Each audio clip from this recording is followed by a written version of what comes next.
Então, eu fiquei pensando, e conversando com algumas pessoas aqui, eu cheguei à conclusão, algumas pessoas da nossa diretoria, da nossa liderança, a gente conversando sobre as coisas que a gente vai fazer, né? A gente tem uma obra agora que a gente quer fazer até o aniversário, coisa de gente maluca, mas a gente é assim mesmo. E conversando sobre coisas aleatórias, né? Nós chegamos à conclusão que antes de conhecermos essa palavra, grande parte de nós não gostávamos de igreja. Pensa um pouquinho nisso. E o que aconteceu que a gente reuniu tanta gente que não gosta de igreja?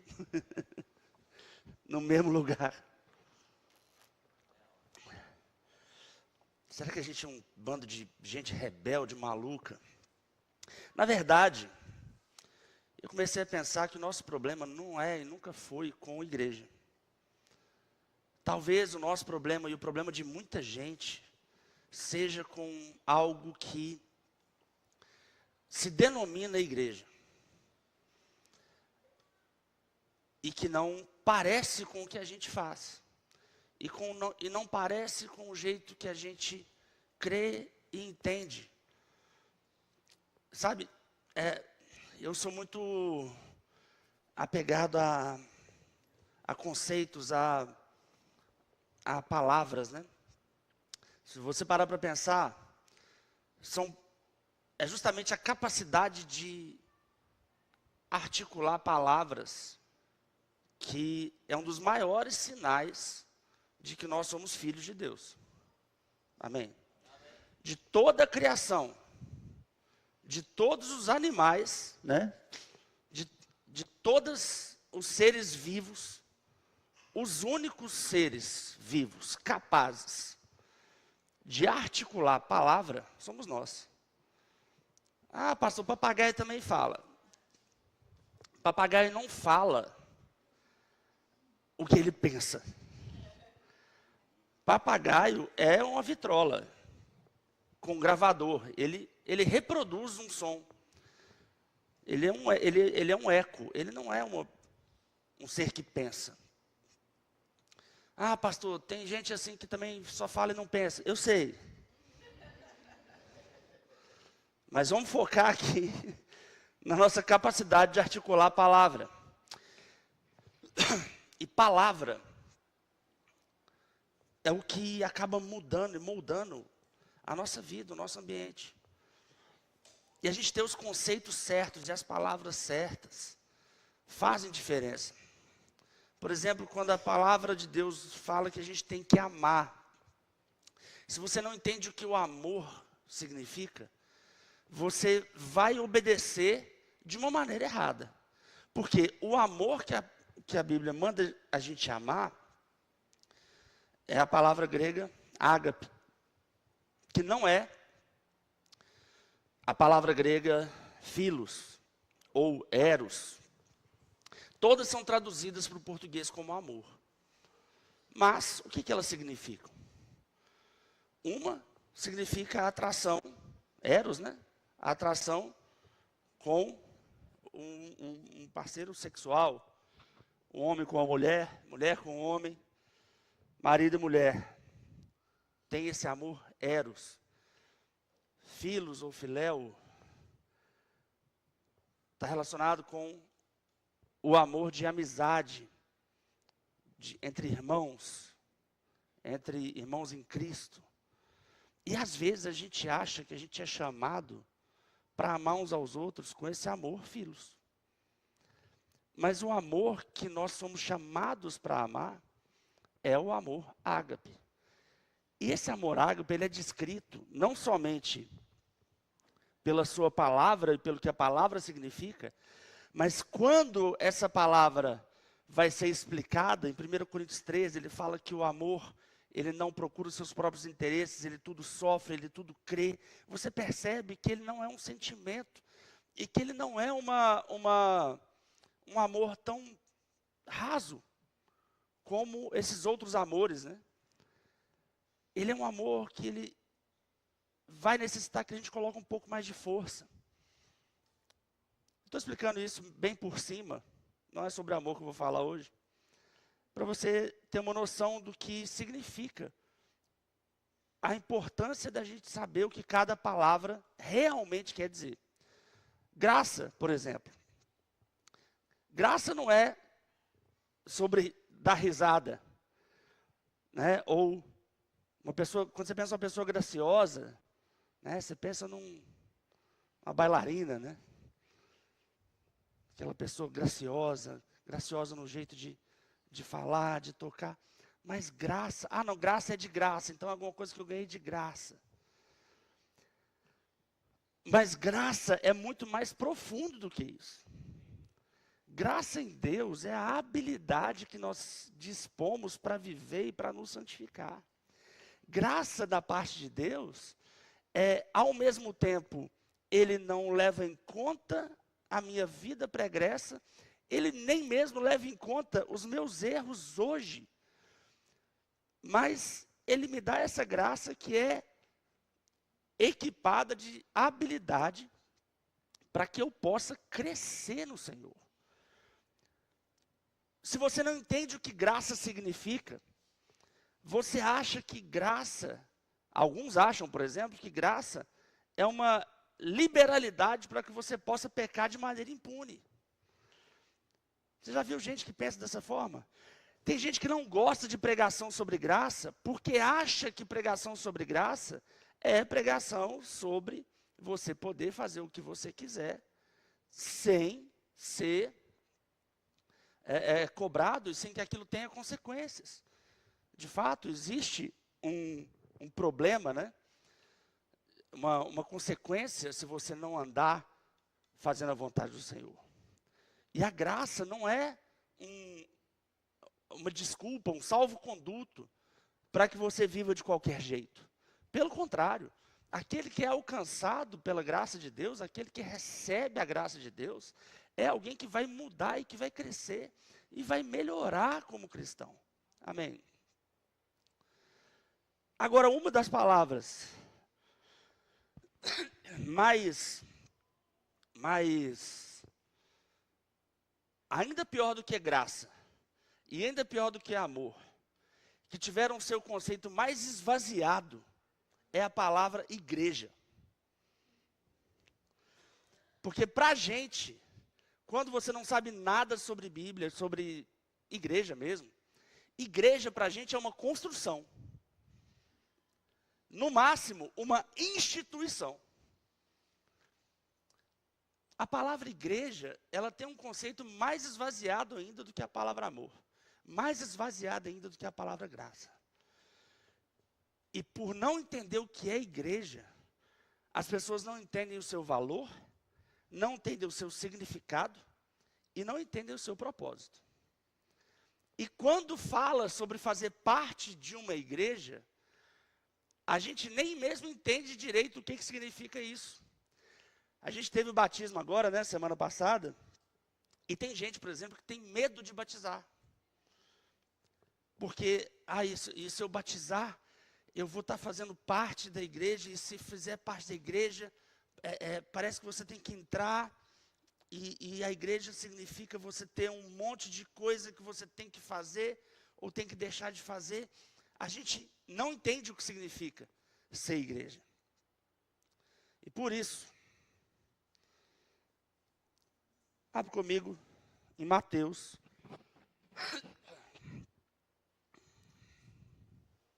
capítulo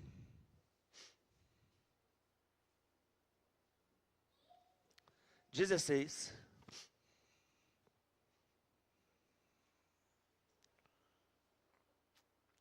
Mateus 16, 13.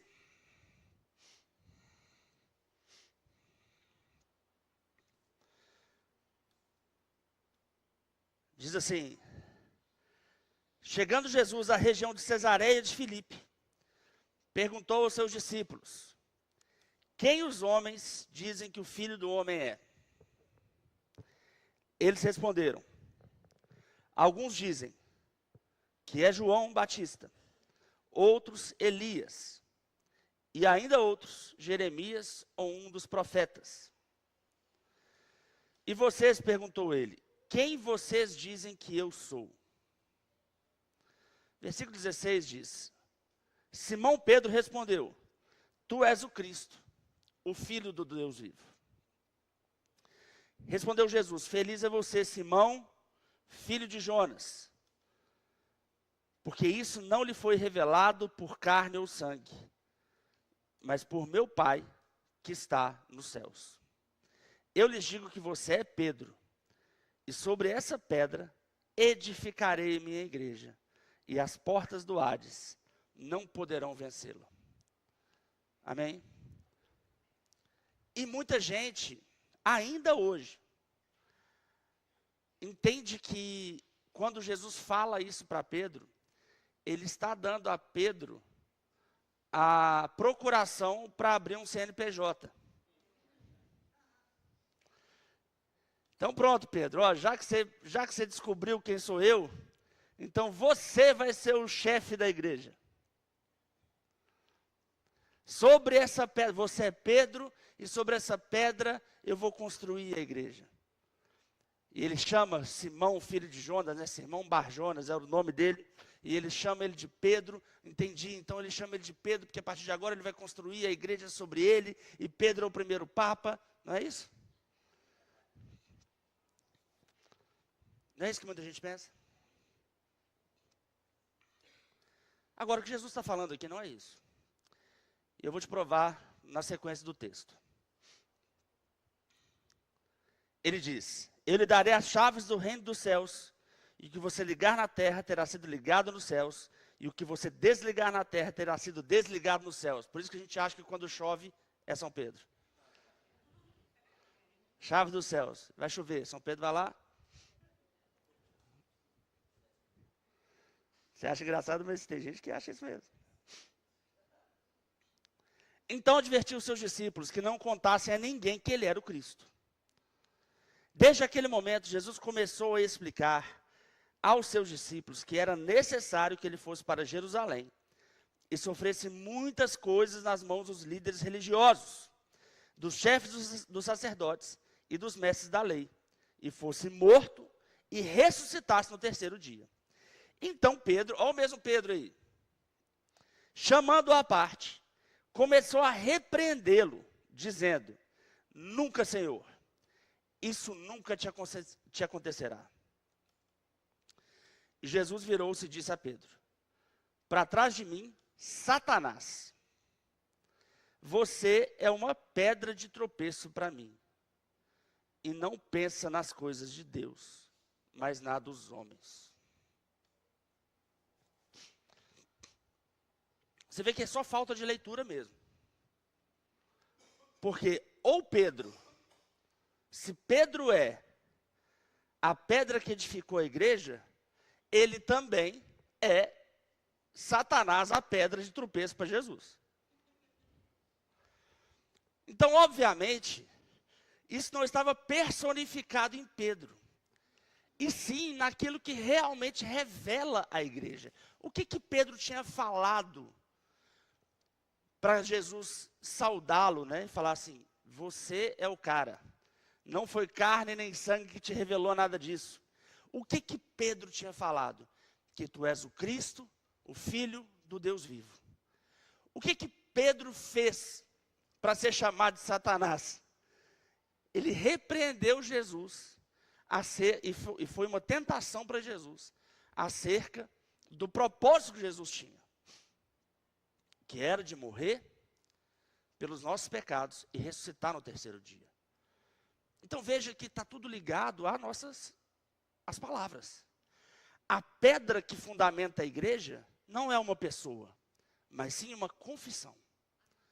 Aquilo que nós, como filhos de Deus, falamos.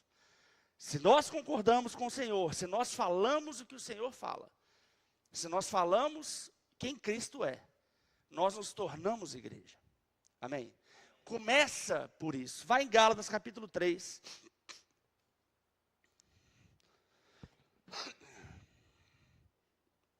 versículo 24. Gálatas 3, 24. Vai dizer assim: assim a lei foi o nosso tutor até Cristo. O pedagogo, né, o pai pedagogos, que nos leva até Cristo. Nos ensina quem nós éramos e que nós precisávamos de um Messias. Esse é o objetivo das antigas escrituras. Ele nos traz até Cristo, para que fôssemos justificados pela fé. Agora, porém, tendo chegado à fé, já não estamos mais sob o controle do tutor. E o versículo 26, Paulo fala na mesma linha que Jesus falou para Pedro. Todos vocês são filhos de Deus, mediante a fé em Cristo Jesus. Pois os que em Cristo foram batizados, de Cristo se revestiram. Ou seja, o que significa ser igreja?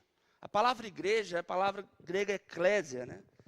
E ela fala de uma assembleia de pessoas que são chamadas para representar alguém, né? O que é ser igreja? Aqui Paulo dá uma outra ideia sobre o que é ser igreja. Os que foram batizados, ou seja, eu estou muito grego hoje, que a palavra batismo significa imersão. Rick Renner baixou aqui, né? Não, nem foi o cantor. Batismo significa imersão. Então veja, pela fé, eu não preciso ver Jesus, eu não preciso ver que isso aconteceu, mas pela fé, pela minha confissão, eu creio que Jesus é o Filho de Deus, eu creio que Jesus é o Filho do Deus vivo, crendo nisso, pela fé, eu sou batizado, ou seja, imerso em Cristo. Se eu sou imerso em Cristo, e aí o batismo nas águas representa isso, né? Você é imerso na água. Quando você é imerso na água, você fica revestido de água. Quando eu sou imerso em Cristo, eu fico revestido de Cristo. Olha o tamanho do significado disso em comparação com o significado de achar que igreja é um prédio. Olha a diferença de conceito. Olha a diferença de conceito de achar que agora que você é parte da igreja, você... o que eu posso fazer, o que eu não posso fazer? O que eu devo... Não importa o poder e o não poder. Antes que você entenda quem você agora é. E aonde você agora está. E eu não estou falando sobre um lugar físico. Eu estou falando pela fé em uma circunstância espiritual. Você estava morto, afastado de Deus. E agora você está imerso em Cristo. Significa que para onde Cristo for, você vai. E porque Cristo não vai para o inferno, você não vai. Significa que o que Cristo faz, você faz. Ele é o seu cabeça, você é o corpo dele. A igreja é chamada pelo apóstolo Paulo de corpo de Cristo. O seu corpo não faz coisas que a sua cabeça não quer. Ou pelo menos não deveria. Se faz, é porque está doente. Não é? Eu estou falando que seu corpo não faz coisas que a sua cabeça não quer. Você pode me falar assim, você não sabe como é que foi eu ontem depois da feijoada. Irmão, calma. Mas isso vem por causa do pecado. Vem por causa do exagero. Vem por causa de uma enfermidade. O corpo só faz o que a cabeça não quer se ele está enfermo. A gente só faz coisas. Você não anda por aí, né?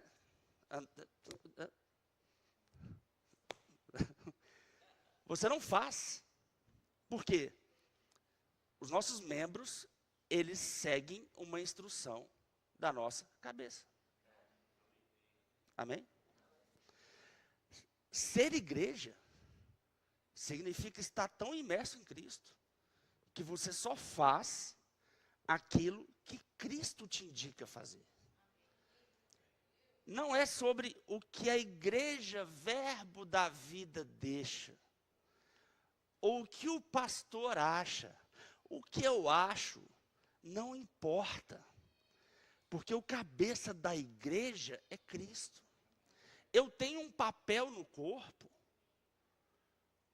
para governo de um pedaço desse corpo, uma partezinha da visão de Cristo para o mundo inteiro, em todas as eras, na eternidade.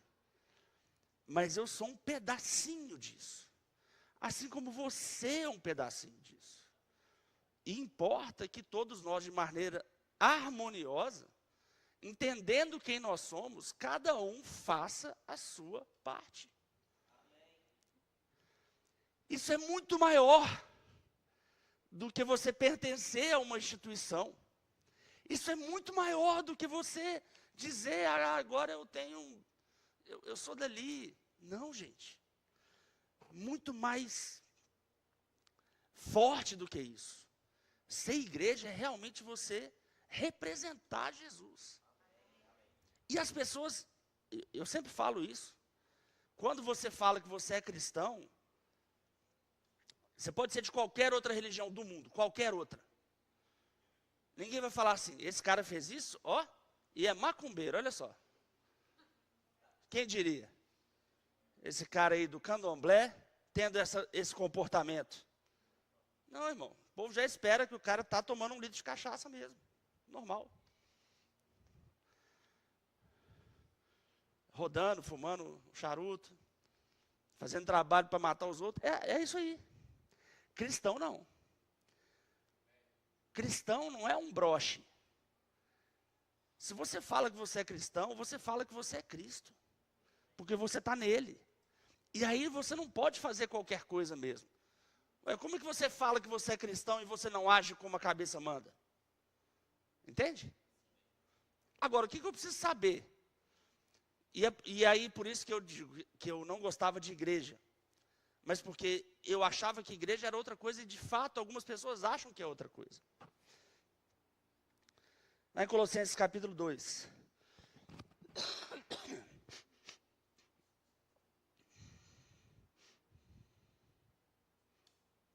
Colossenses 2, 13. Paulo vai falar de novo sobre esse momento da gente ser imerso. Só que agora ele vai fazer um contraponto com pessoas que tentavam aprisionar a igreja em uma embalagem de religião. E aí que eu descobri que o meu problema nunca foi com a igreja. Meu problema sempre foi com religião. Mas não é a mesma coisa não, pastor? Não. Embora, sim, tem outros pontos da Bíblia, né? Você tem Tiago falando sobre a verdadeira religião. Eu sei, a palavra religião no latim é religar, que significa você religar com Deus. Mas a Bíblia nem foi escrita em latim. A verdade é que você tem o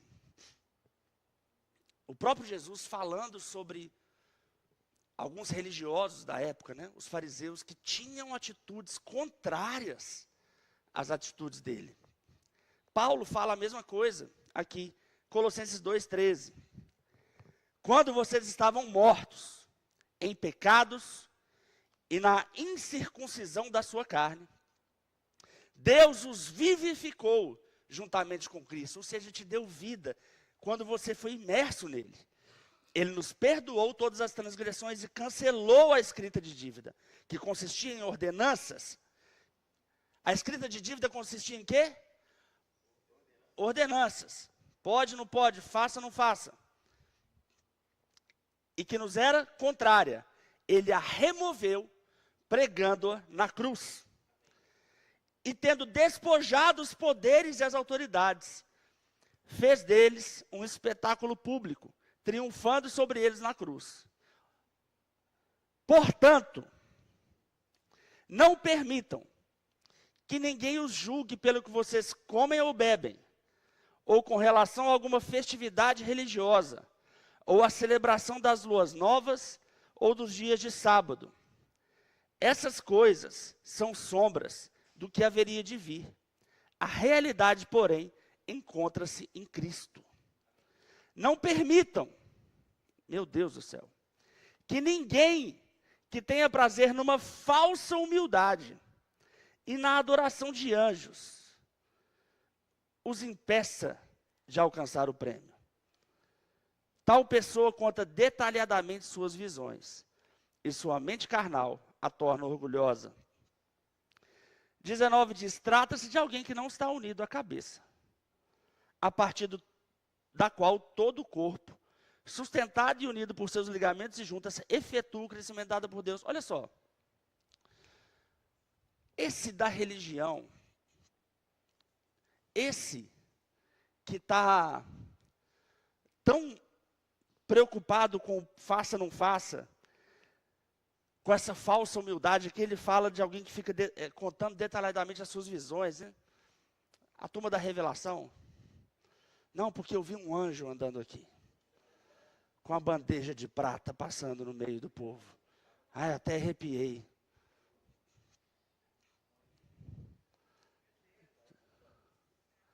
Ótimo, um anjo estava no baixo hoje, né? Vê que é um anjo. É um anjo. Um querubim, né?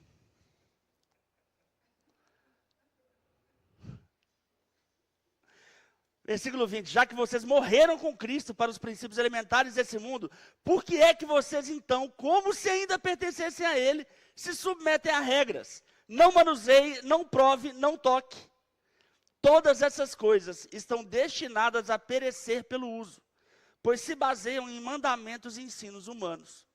Essas regras têm, de fato, aparência de sabedoria, com sua pretensa religiosidade, falsa humildade e severidade com o corpo, mas não tem valor algum para refrear os impulsos da carne.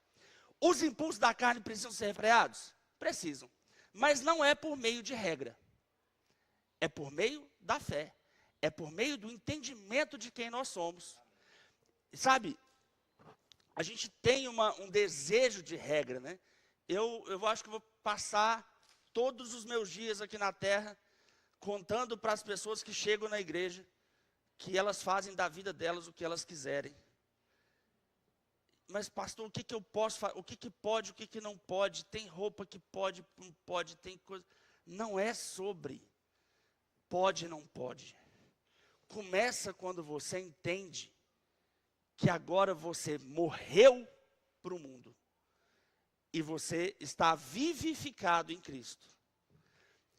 E você tem uma nova natureza, as coisas antigas ficaram para trás e tudo se fez novo.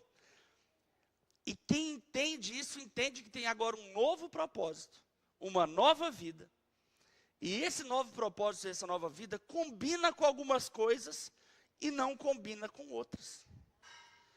Vai em 1 Coríntios, capítulo 6.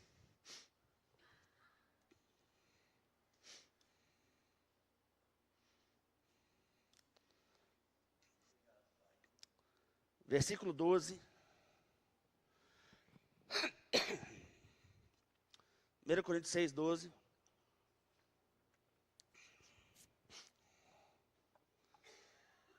que está dizendo aí? Tudo me é permitido, mas nem tudo me convém. Algumas versões dizem tudo me é lícito, né? Mas nem tudo convém. Tudo me é permitido, mas eu não deixarei que nada me domine. Amém. Olha que palavra sábia. O que você pode fazer? O que você pode fazer, gente? Tudo. Entretanto, não é que você não pode fazer algumas coisas. É que não convém para você fazer algumas coisas. Faz sentido. Não é sobre proibição. É sobre, e o que isso tem a ver comigo? O eu morto, o eu antes, o eu da outra vida, poderia até ter a ver, mas eu não sou mais aquela pessoa. Eu agora vivo uma nova vida. Às vezes, do jeito que as religiões pregam, parece que esse texto está dizendo assim, nada me é lícito e pouca coisa me convém. Não é? eu sempre achava assim, por que crente é tão chato? A gente não, nós somos pessoas legais. Se você não é, você vai ficar. Mas parece que tudo que tinha qualquer coisa mínima de diversão, o crente não pode participar. Você vai se divertir um pouquinho? Não pode, isso aí não pode. Isso aqui vai doer, então isso aqui você deve. Não é? Festa junina, não pode ir, não pode participar, porque é coisa consagrada. Consagrado o quê, irmão? Pipoca? O povo conseguiu implicar com bola de árvore de Natal. Gente, mas Natal é Cristo, mas aquelas bolas ali é um paganismo, que é o pinheiro. Eu falei, meu Deus, mas tem que ser muito criativo para ser chato. Tem uma criatividade na chatice que eu não consigo entender.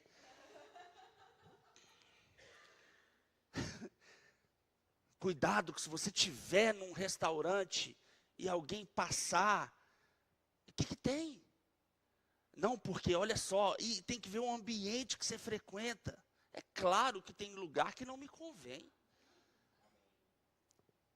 Mas Jesus estava nas festas. E o pessoal que reclamava dele era justamente os fariseus. E às vezes a gente fica com medo dos fariseus. E fica tentando parecer um pouquinho com os fariseus para ser aceito pela comunidade religiosa. E esquece de Cristo, que está em outro lugar. Só que a gente está imerso nele. Não é que eu não tenho que parecer com o pecador também não. Não tem mesmo não, mas eu não tenho que parecer com o religioso não.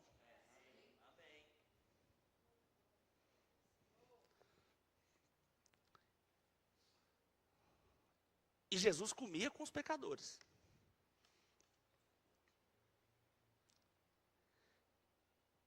Se tinha alguém que Jesus não gostava, era dos religiosos. E aí eu consigo entender por que eu também não gostava dos religiosos. Só que eu chamava os religiosos de igreja. E aí eu achava que eu não gostava de igreja. Não, assim como Jesus, eu só não gostava dos religiosos. E é por isso que a gente se encontrou. Porque a gente está em Cristo. E ele também não gosta dos religiosos. Faz sentido. Só que a gente fica com essa coisa na cabeça de, meu Deus, mas o que é o certo? O certo é fazer o que a palavra ensina a gente a fazer. Então olha isso aqui que Paulo fala. E aqui Paulo vai falar sobre algumas coisas que talvez vai nos parecer com pode e não pode. Mas lembra que ele não fala sobre pode e não pode. Ele revela para a gente quem nós somos e fala o que é conveniente aos santos ou não. Em vários momentos o apóstolo Paulo fala isso, sobre o que é conveniente aos santos ou não. Verso 13, os alimentos foram feitos para o estômago, e o estômago para os alimentos, mas Deus destruirá ambos. O corpo, porém, não é para a imoralidade, mas para o Senhor, e o Senhor para o corpo. Por seu poder, Deus ressuscitou o Senhor, e também nos ressuscitará. Vocês não sabem que os seus corpos são membros de Cristo? Por que seu corpo é membro de Cristo? Você está imerso nele. Amém? Tomarei eu, os membros de Cristo, você, e os unirei a uma prostituta? Parece que Paulo vai de 0 a 100 em 1 segundo, né? Por que ele está falando isso? Você vai levar Cristo a se unir a uma meretriz? Mas Cristo não vai fazer isso, mas você é Ele. Você é parte dele. Eu não posso dar um tapa na sua cara e dizer que não foi eu, foi minha mão. Adoraria, não posso. Não fui eu não, foi minha mão. É isso que Paulo está dizendo, olha. Faça o que é conveniente a Cristo fazer. que eu posso fazer, pastor? O que você imagina Jesus fazendo?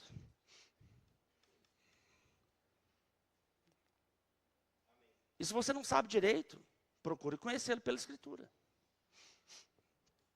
Amém? Vocês não sabem, olha o versículo 16. Vocês não sabem que aquele que se une a uma prostituta é um corpo com ela. Pois como está escrito, os dois serão uma só carne. Mas aquele que se une ao Senhor é um espírito com ele. Se eu sou um espírito com o Senhor, o meu corpo tem que estar junto, seguindo a direção do meu espírito. E seguindo a direção do Espírito de Deus. Amém? Isso é a nossa nova forma de viver. Primeira carta de Pedro, capítulo 2.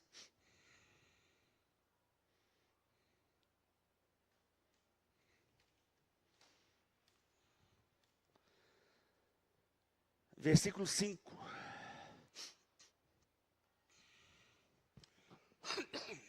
Aleluia.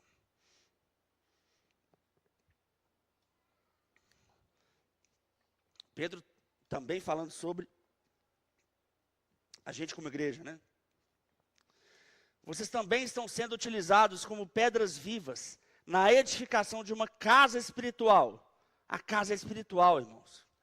Para serem sacerdócio santo, oferecendo sacrifícios espirituais aceitáveis a Deus, por meio de Jesus Cristo. Pois assim é dito na Escritura: eis que ponho em Sião uma pedra angular escolhida e preciosa, e aquele que nela confia jamais será envergonhado. Portanto, para vocês os que creem, essa pedra é preciosa. Para os que não creem, a pedra que os construtores rejeitaram tornou-se a pedra angular, e pedra de tropeço, e a rocha que faz cair. Os que não creem tropeçam, porque desobedecem à mensagem, para os que também foram destinados. Versículo 9 diz: vocês, porém, são geração eleita, sacerdócio real, nação santa, povo exclusivo de Deus, para anunciar as grandezas daquele que os chamou das trevas para a sua maravilhosa luz. Se a gente sabe quem a gente é, a gente também sabe o que a gente faz. Se a gente sabe quem a gente é, a gente também sabe como a gente vive. Se eu sei que eu sou geração eleita, eleita por quem? Voto popular? Não, eleita pelo Senhor. Sacerdócio real. Essas palavras também parecem que não são tão cheias do significado para a gente, né? Esse versículo é muito falado. O sacerdote era o cara que fazia a mediação do sacrifício, da comunicação do povo para Deus. Ele chama todos nós de sacerdotes. O que a gente faz, anunciar as grandezas, reconectar o mundo com o Senhor, é sacerdócio nosso. E sacerdócio, gente, é uma ocupação tempo integral. Eu não estou dizendo que todo mundo vai trabalhar na igreja. Eu estou dizendo que você não tem o seu tempo, e aí o negócio da igreja esvaziando, né? Ah, eu fui na igreja. Não, você veio aqui, mas a igreja somos nós. E você é parte da igreja em qualquer lugar que você estiver. Você não tem o seu domingo de purificação e santificação. Você tem isso na sua vida. Porque você é sacerdócio real. Você é uma geração eleita. Você é uma pedra nessa construção de uma igreja espiritual. É muito maior, muito mais forte do que uma coisa simplesmente, eu sou membro ali, sabe? É muito maior do que isso, irmãos, pelo amor de Deus. Antes vocês nem sequer eram povo, mas agora são povo de Deus, não haviam recebido misericórdia, mas agora receberam. Amados, insisto em que, como estrangeiros e peregrinos nesse mundo, vocês se abstenham dos desejos carnais que guerreiam contra a alma. Vivam entre os pagãos, de maneira exemplar, para que naquilo em que eles os acusam de praticarem o mal, observem as boas obras que vocês praticam e glorifiquem a Deus no dia da sua intervenção. Por causa do Senhor, sujeitem-se a toda a autoridade constituída entre os homens, seja o rei como autoridade suprema, sejam os governantes, como por ele enviados para punir os que praticam o mal e honrar os que praticam o bem, pois é da vontade de Deus que, praticando o bem, vocês silenciem a ignorância dos insensatos. Vivam como pessoas livres, glória a Deus. Mas não usem a liberdade como desculpa para fazer o mal. Vivam como servos de Deus. Faz sentido? Completo. E eu descobri outra coisa. As coisas do Senhor fazem sentido. Inclusive, aquelas que a gente não gosta. Amém? Tem coisa que Deus fala que a gente não gosta. Tem coisa que Jesus faz. Eu tenho que fazer isso mesmo. Por exemplo, esse negócio de perdoar é horrível. Na hora que você tem que perdoar, você está ofendido. Você quer chutar a cara da pessoa, você não quer perdoar. Mas faz sentido. Faz sentido. Aí você perdoa, aí melhora. Aí fica bom. Só que na hora, você fala, não pode. O participar, né? O Caio falou aqui sobre dízimos e ofertas. Poxa, mas a gente tem essa coisa de não, mas eu quero é receber, eu não quero dar nada para ninguém, não. Depois que você começa a ser generoso, você percebe que a melhor coisa que existe é ser generoso. É ruim, é uma prisão horrorosa. Esse negócio de ficar com medo, se você vai gastar, eu vou perder, aí está perdendo. Deixa eu te falar uma coisa que você está perdendo na sua vida, tempo. Pensando em besteira. E o tempo não dá para economizar não, irmão. Você fica livre. As coisas que Deus nos ensina é para nos deixar livres. Romanos capítulo 12.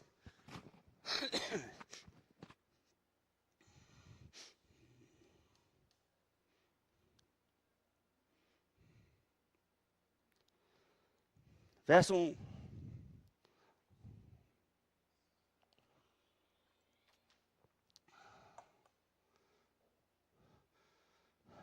Aleluia. Portanto, irmãos, rogo-lhes pelas misericórdias de Deus, que se ofereçam em sacrifício vivo, santo e agradável a Deus. Esse é o culto racional de vocês, e não se amoldem ao padrão desse mundo. Transformem-se pela renovação da sua mente para que sejam capazes de experimentar e comprovar a boa, agradável e perfeita vontade de Deus. Pois pela graça que me foi dada, digo a todos vocês, ninguém tenha de si mesmo um conceito mais elevado que deve ter. Pelo contrário, tenha um conceito equilibrado de acordo com a medida de fé que Deus lhe concedeu. E de novo, Paulo vai começar a falar sobre corpo. Ele fala sobre a gente mudar a nossa maneira de pensar, porque quando a gente não estava em Cristo, era meio que cada um por si. Cada um fazia o seu. Farinha pouca, meu pirão primeiro. E você não se importa com ninguém, ninguém se importa com você, e o mundo é assim. Só que eu tenho que começar a pensar diferente, porque agora eu estou num corpo. Agora eu faço parte de um todo. E esse todo tem muita coisa boa para mim, e eu tenho muita coisa boa para esse todo. Por isso que eu tenho que ter um conceito moderado, eu tenho que equilibrar. O que eu tenho de bom mesmo que eu posso trazer para as pessoas? Já percebeu que o mundo é tão egoísta, que a gente não gosta, muitas vezes, de ver a gente não, as pessoas lá fora, não gostam de ver qualidades nas outras pessoas? Nossa, olha aquela mulher ali, nossa, mulher bonita, que nojo dela, que raiva. Já viu? Mulher que fica assim. Aposto que é metida. A minha só é bonita, nasceu assim, que culpa que ela tem? É pomba gira, tá cheio de pomba gira.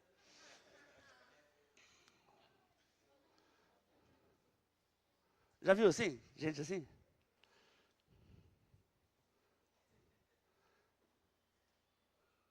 O cara não pode ter um carro bacana que, olha lá, metido. As pessoas, aí você tem o nojo da inveja, né? Do ciúme. Gente, isso não faz parte de corpo. E aí o conceito moderado é essencial. Eu tenho que saber quem eu sou. Eu tenho que saber quais são as minhas qualidades.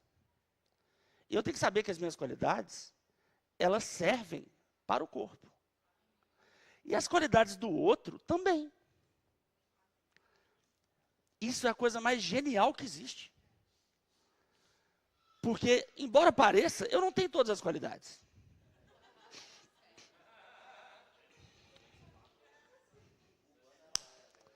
Embora pareça, eu não sei de tudo.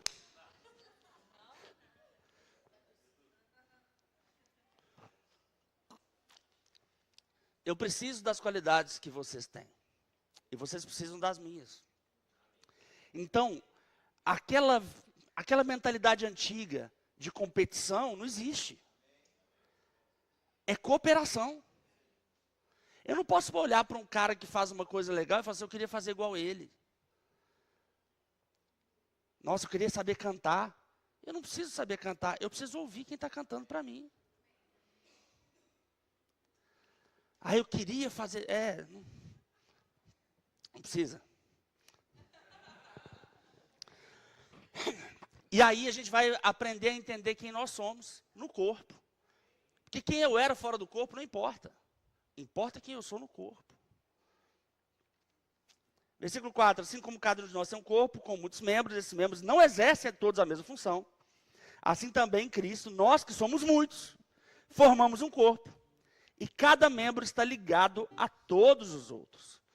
Temos diferentes dons. De acordo com a graça, olha a graça de novo aí, que nos foi dada. Se alguém tem o dom de profetizar, use-o na proporção de sua fé. Se o seu dom é servir, sirva. Se é ensinar, ensine. Se é dar ânimo, é assim que assim faça. Se é contribuir, que contribua generosamente. Se é exercer liderança, que a exerça com zelo. Se é mostrar misericórdia, que o faça com alegria. Só um detalhe aqui. A palavra fala que todos nós devemos profetizar. Que todos nós devemos servir também. Que nós devemos ensinar uns aos outros, animar uns aos outros. Contribuir também é para todos nós.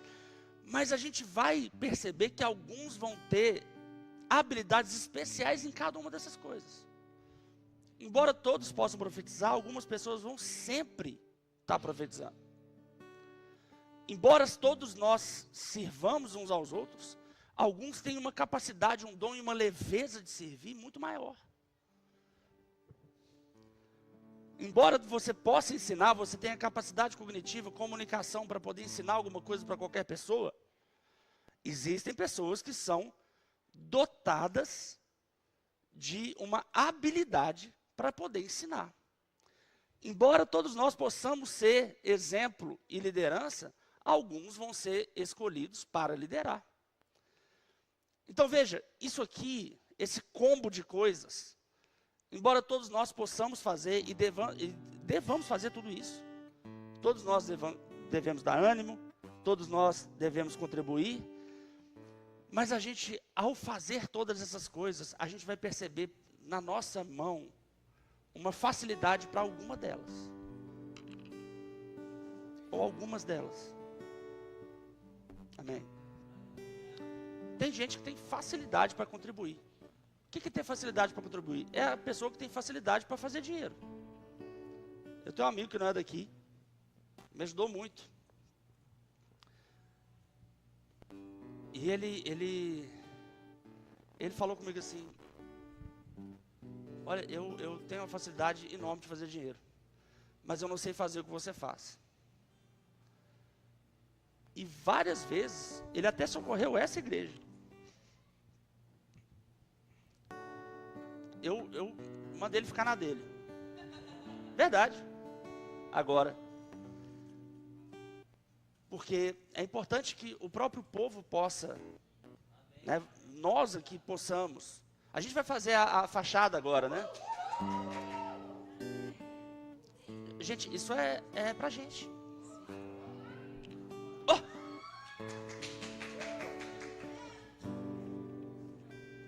Vai ficar lindo, né? Sabe, acho que a Natália colocou lá no grupo, eu não sei, a Mari, eu não sei. Comunicação, como é que eu posso ajudar nisso? Do jeito que você quiser. Porque vai ter mutirão de limpeza, vai ter pintura, vai ter, o quê? Vai ter o outlet. O pessoal está organizando um negócio aí que... Ó, eu vou ficar de costas para vocês. Peças não é bazar, é outlet, olha só, isso aqui é.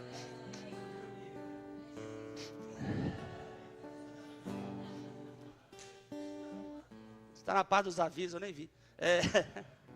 Mas é um exemplo bom, a gente vai fazer. O que tem a ver? Isso é parte da estética, da excelência. Excelência atrai, irmãos. E a gente quer atrair as pessoas para Cristo. Excelência atrai. Como é que você pode participar do jeito que você quiser? Eu não tenho dinheiro nenhum. Sirva, venha. Eu tenho dinheiro. Dê. Contribua generosamente. Amém. Eu tenho capacidade, eu sei fazer isso. Ótimo. A questão é que o corpo consegue fazer coisas. Isso é um exemplo pequeno. Na verdade, eu sempre falei, e eu realmente creio nisso. A gente transformou isso aqui numa casa velha. A igreja externa, ela reflete quem nós somos também.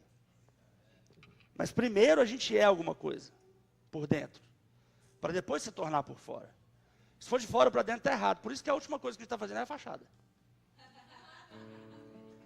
Aqui já está legal. Dá para melhorar uma coisa ou outra, mas sabe, sempre vai dar. Mas sabe,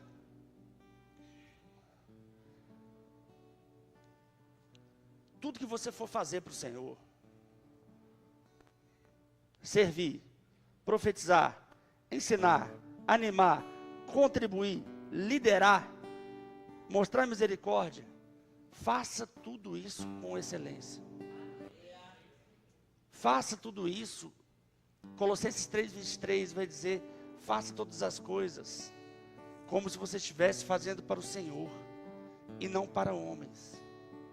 Irmãos, isso não é para mim, para o Guto, lá em Campina Grande, que nunca veio aqui. Vai vir. Tá 500 igrejas para visitar, é difícil, né? Vai chegar uma hora. Não é, isso é para o Senhor. Porque isso é o nosso chamado, como imersos em Cristo, de trazer mais pessoas para serem imersos junto com a gente. Tudo isso faz parte.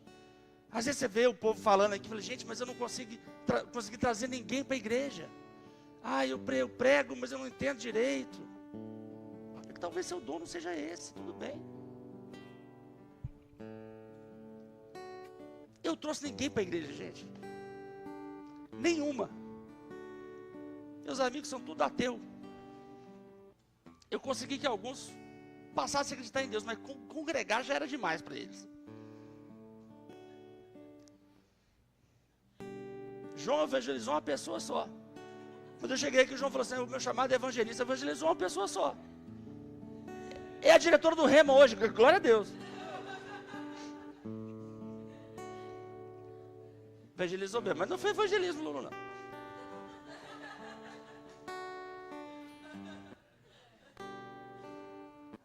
Tem gente que já trouxe um monte de gente. Por quê? Porque cada um tem um dom mesmo. Amém. Tem gente que toca, tem gente que serve, tem gente que tem tudo. Amém. O importante é você entender que igreja não é sobre conjunto de regra. É sobre essa vida. Uma vida que tem que ser boa, tem que ser divertida. Que a gente pode ter contato uns com os outros sem estar com medo, né?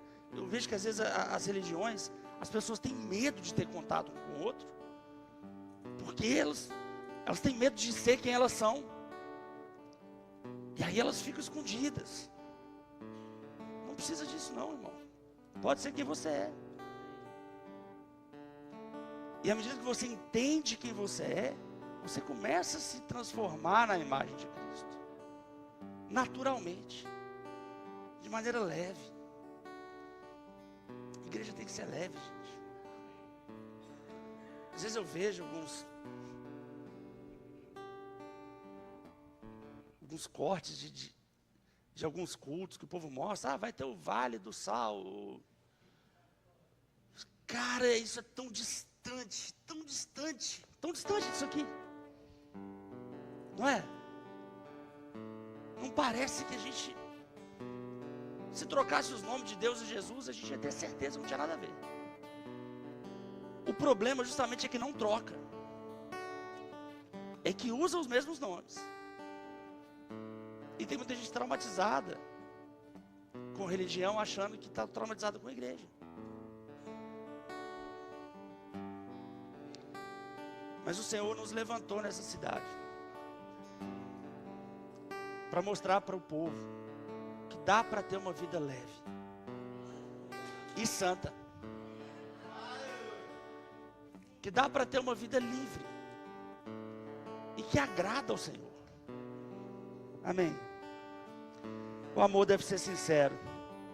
Odeiem o que é mal, apeguem-se ao que é bom. Versículo 10. Dediquem-se uns aos outros com amor fraternal. Prefiram dar honra aos outros mais do que a si próprios. Nunca lhes falte o zelo. Sejam fervorosos no espírito. Sirvam ao Senhor. Alegrem-se na esperança. Sejam pacientes na tribulação. Perseverem na oração. Compartilhem o que vocês têm com os santos em suas necessidades. Pratiquem a hospitalidade. Abençoem aqueles que os perseguem. Abençoe, não amaldiçoe. Alegrem-se com os que se alegrem. Chorem com os que choram. Tenham uma mesma atitude uns para os outros. Não sejam orgulhosos, mas estejam dispostos a associar-se a pessoas de posição inferior. Não sejam sábios aos seus próprios olhos. Não retribuam a ninguém mal por mal.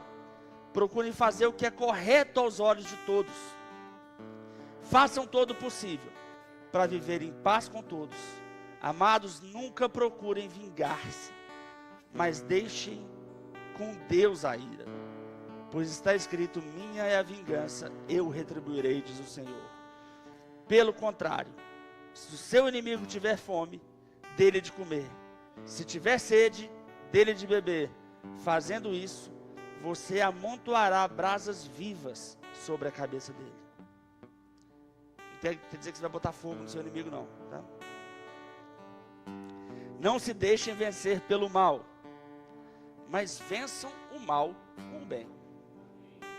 Esse capítulo 12 é digno de ser lido todo dia.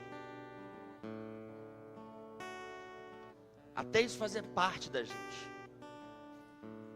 Porque, na verdade, isso é quem nós somos. Isso é quem nós fomos chamados para ser. Isso é a renovação da mente. Isso aqui que a gente precisa entender. Acima de qualquer coisa. De qualquer pode, não pode. De qualquer vai, não vai. Amém. Se a gente entender isso, a gente não vai se amoldar ao padrão do mundo, ao padrão das religiões mortas, mas a gente vai realmente fazer parte, através da nossa confissão, não somente de boca, mas de atitude, de que Cristo é nosso Senhor. Amém. Vamos ficar de pé. Aleluia.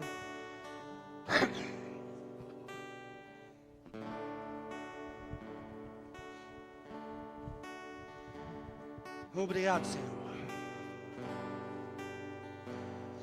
Aleluia. Porque o Senhor nos chamou para a liberdade. O Senhor nos chamou para viver em paz. O Senhor nos chamou para uma vida santa, mas para uma vida alegre, uma vida agradável. O Senhor nos chamou não para vivermos presos,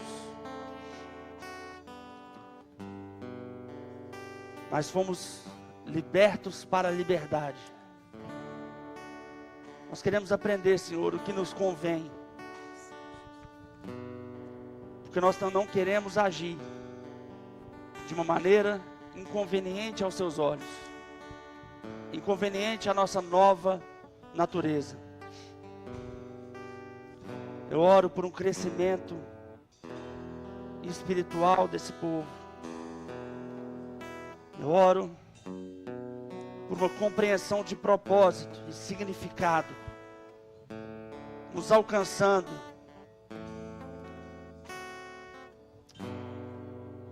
por uma clareza de visão.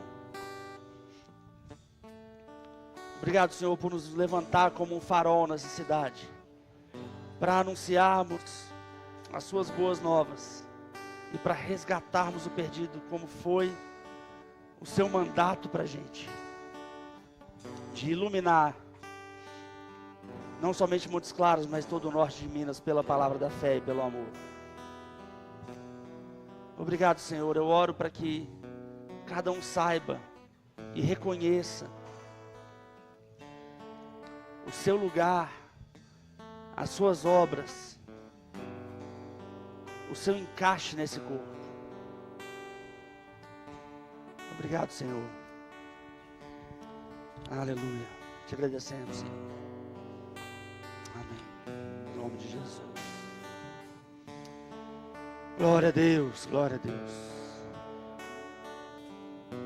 19 horas temos mais um culto hoje. Vão em paz. Sejam abençoados na prática dessa palavra. Se você não fez ainda a sua inscrição para o aniversário, não perca. Vai ser maravilhoso.